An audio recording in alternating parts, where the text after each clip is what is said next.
Hello guys, welcome back another video. Today in this video we will talk about how to connect your Dropbox account with Vimeo or Vimeo account with your Dropbox. Okay, so all official steps you can see on your screen. So first of all, you need to log in into your Vimeo account, and once you logged in, you need to click on your profile icon at the top right side.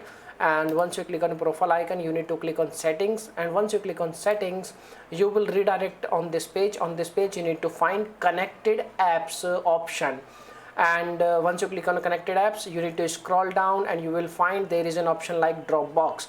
You can click on connect, and once you click on connect, you will see there is an option like you need to log in into your Dropbox account, and you can choose method by which your Dropbox account is created, and you can choose like any, you can select option and click on continue, and that's it. By using this method you can easily connect your Dropbox account with Vimeo. If you are facing any issue, you can make a comment. I will reply you very soon, and thanks for watching this video. Bye bye.